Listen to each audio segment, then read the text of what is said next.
kabar pemirsa? Senang sekali berjumpa kembali bersama program Optika Sepekan.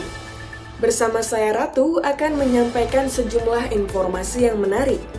Di antaranya, sejak keluarga Jokowi menjauh dari PDIP, semakin banyak drama politik yang muncul. Serta misteri nomor ketiga pasangan calon presiden dan wakil presiden setelah mendapatkan nomor urut untuk kontestasi Pilpres 2024. Dan pemirsa, berikut Optika Sepekan selengkapnya.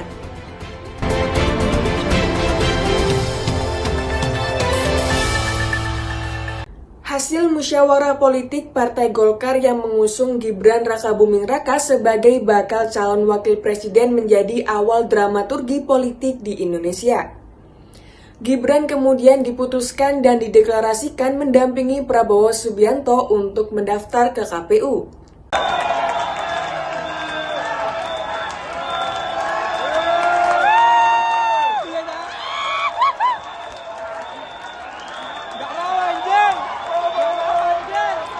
Megawati kemudian duduk di barisan depan, tepatnya di sebelah Ganjar Pranowo. Megawati kemudian dihampiri oleh cawapres Koalisi Indonesia Maju, Gibran Rakabuming Raka. Gibran terlihat menyalami Megawati. Setelah itu, Kaisang terlihat berdiri dan menghampiri Megawati. Kaisang terlihat menyalami Megawati. Kaisang yang memakai jaket merah PSI juga sempat terlihat bersimpu sambil mengobrol dengan Megawati. Selain Gibran dan Kaisang, Prabowo juga yang menyalami Megawati. Prabowo dan Megawati terlihat tersenyum. Memang, Gibran, Kaisang, dan Bobi Nasution yang merupakan terah Jokowi kemudian memutuskan untuk tidak bersama PDIP. Di sisi lain, keputusan abu-abu yang coba dimainkan oleh PDIP dalam mengambil sikap terhadap terah Jokowi merupakan gambaran bahwa politik di Indonesia selalu identik dengan yang tidak pasti, penuh intrik, dan dunia samar-samar. Tidak pernah ada yang abadi dalam dunia politik. Dalam dunia politik selalu ada inkonsistensi baik dalam keputusan maupun dalam tindakan. Inkonsistensi politik Indonesia selalu berkaitan dengan intrik wajib menang dalam mencapai apa yang diinginkan. Dunia politik Indonesia yang penuh intrik dan inkonsistensi ini bisa digambarkan dalam konsep dramaturgi, bahwa selalu ada panggung depan, panggung belakang. Front stage merupakan bagian pertunjukan yang umumnya berfungsi secara pasti dan umum untuk mendefinisikan situasi bagi orang yang menyaksikan situasi. Dalam panggung depan ini, aktor sering mencoba menyampaikan kesan bahwa mereka lebih akrab dengan audiensi ketimbang dalam keadaan yang sebenarnya. Sementara backstage berkaitan dengan fakta yang disembunyikan di belakang panggung. Dalam konteks dinamika politik Indonesia, bisa dikatakan bahwa para elit politik kita sedang melakukan drama sandiwara politik.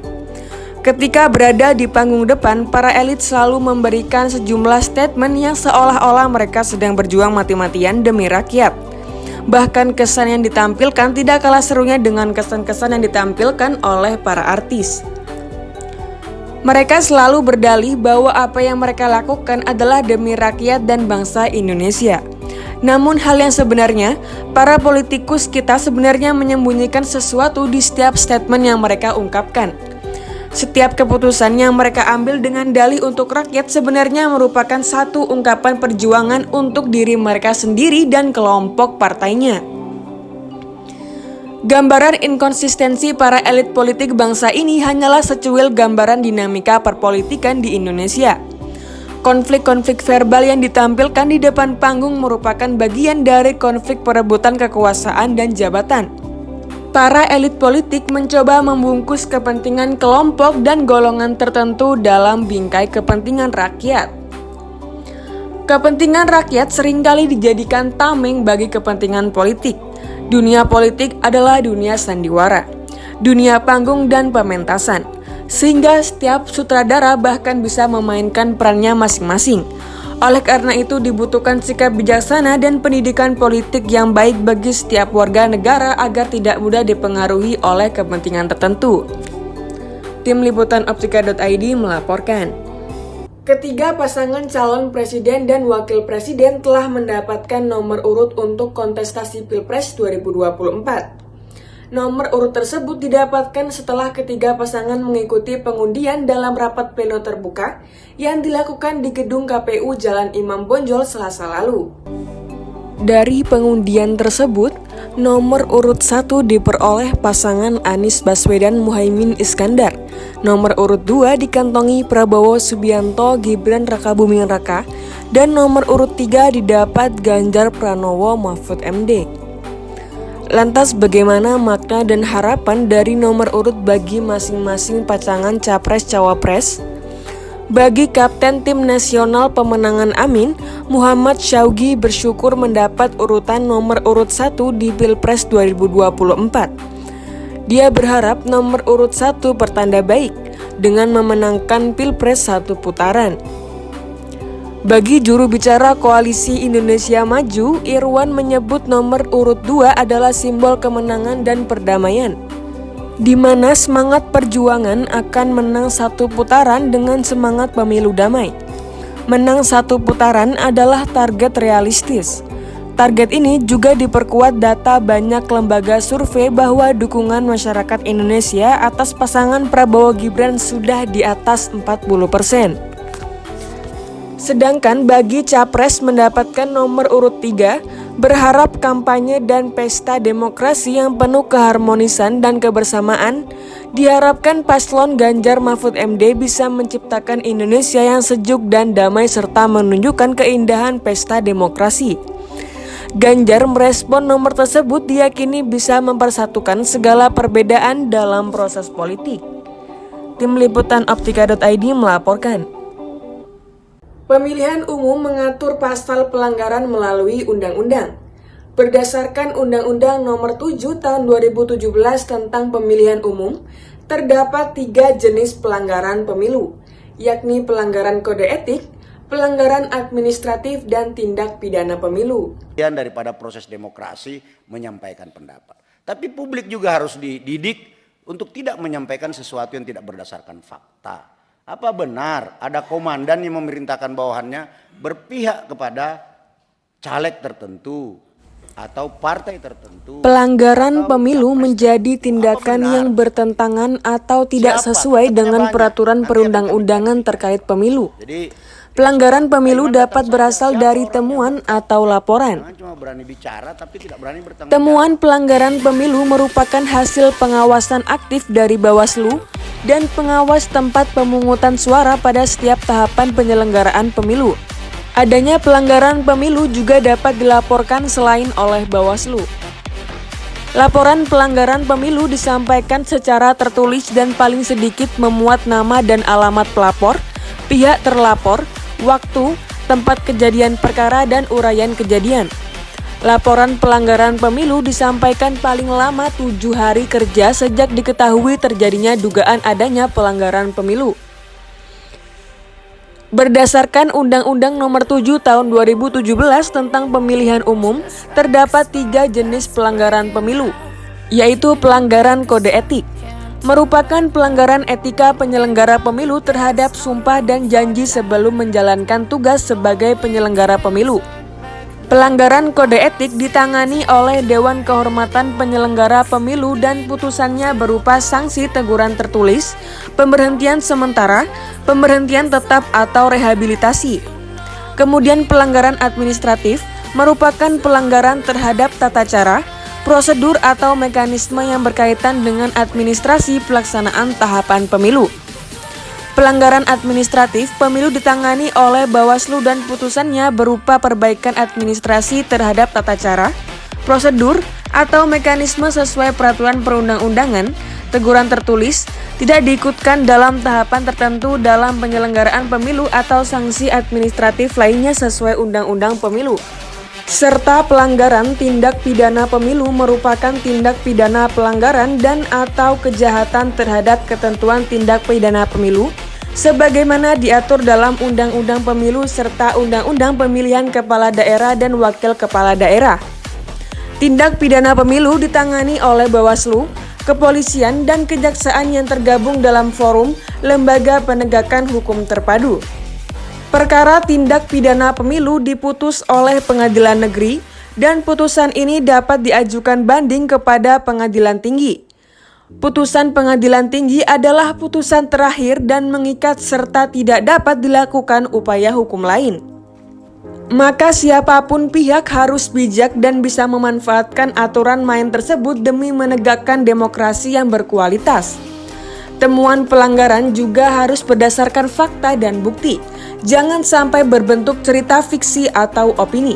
Apalagi fiksi tersebut dipublikasikan melalui media sosial sehingga bisa menimbulkan narasi yang menyesatkan. Beberapa kasus seseorang yang menyampaikan opini di media sosial tanpa fakta dan bukti berakhir di pengadilan dengan tuduhan menghasut atau mengucapkan ujaran kebencian. Tim Liputan Optika.id melaporkan.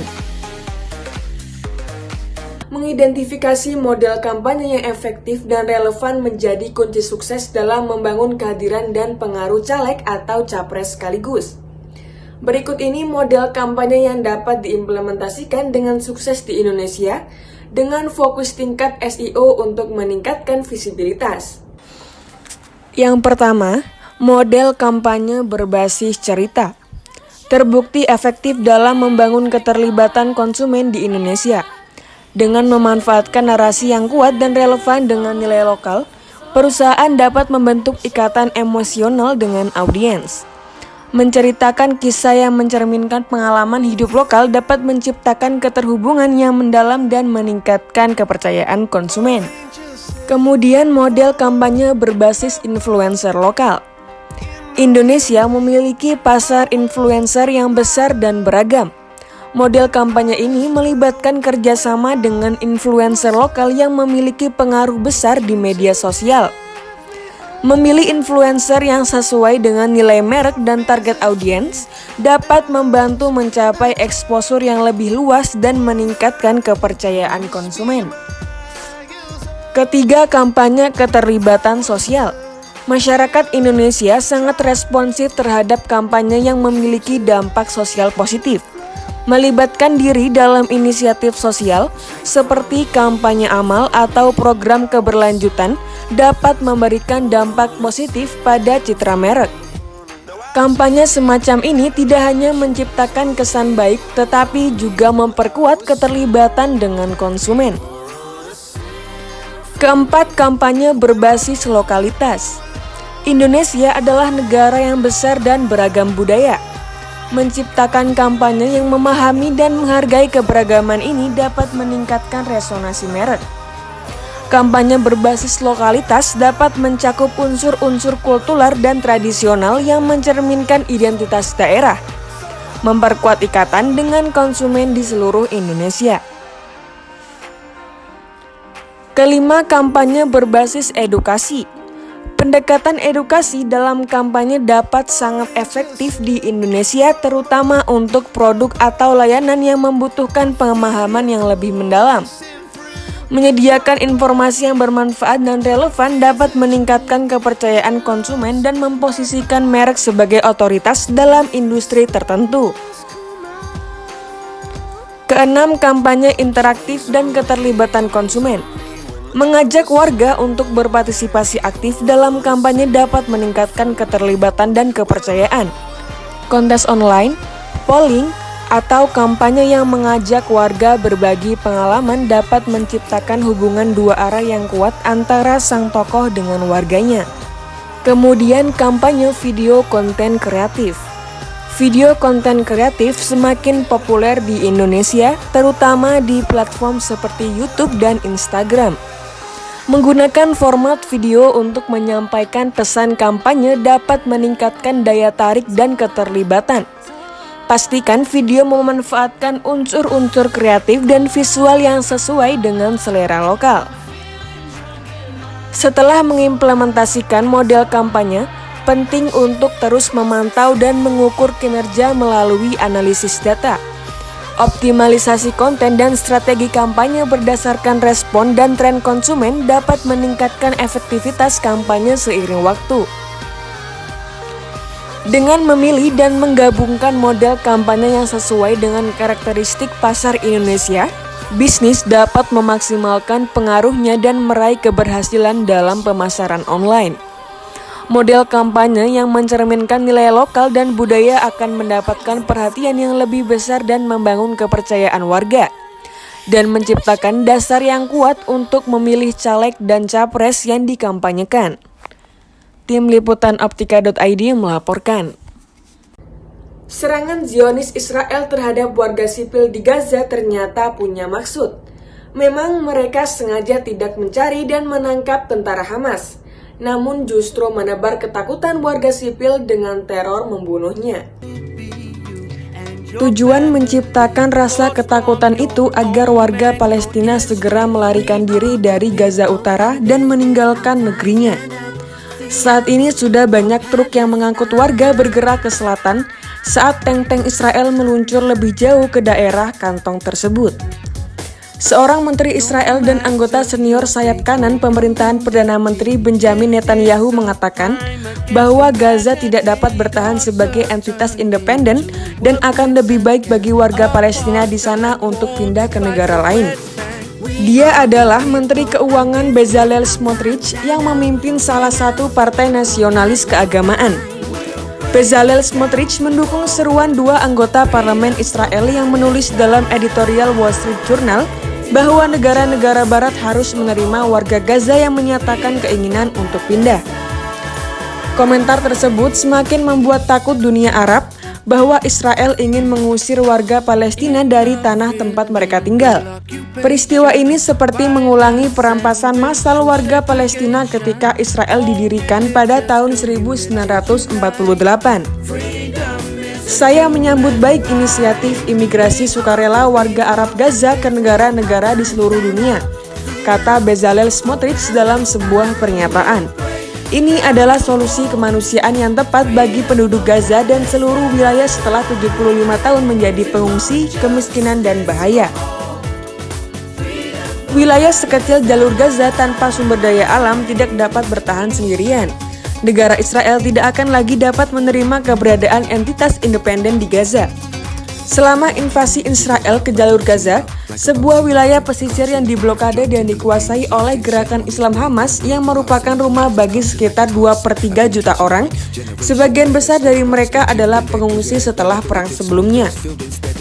Warga Palestina dan para pemimpin negara-negara Arab menuduh Israel berupaya menciptakan malapetaka baru, yaitu nama yang diberikan untuk pengungsian ratusan ribu warga Palestina yang melarikan diri atau diusir dari rumah mereka setelah perang tahun 1948 yang menyertai berdirinya negara Israel. Sebagian besar berakhir di negara-negara tetangga Arab. Kemudian para pemimpin Arab mengatakan tindakan apapun yang dilakukan saat ini untuk menggusur warga Palestina tidak dapat diterima. Israel melancarkan operasi Gaza sebagai pembalasan atas serangan tanggal 7 Oktober oleh Hamas. Kelompok tersebut menyerbu serangkaian komunitas di Israel Selatan hingga menewaskan sekitar 1.200 orang dan menyandera sekitar 240 orang. Para pemimpin Israel telah berjanji untuk menghancurkan Hamas dan menyelamatkan para sandera. Cara serangan balasan Israel justru menewaskan lebih dari 11.000 warga Palestina di Gaza. Militer Israel telah memerintahkan penduduk di bagian utara Gaza untuk meninggalkan rumah mereka dan menuju ke ujung selatan jalur Gaza. Tim Liputan Optika.id melaporkan. Baik pemirsa, demikian Optika Sepekan hari ini. Terima kasih atas perhatian Anda. Saya Ratu, sampai bertemu di Optika Sepekan selanjutnya.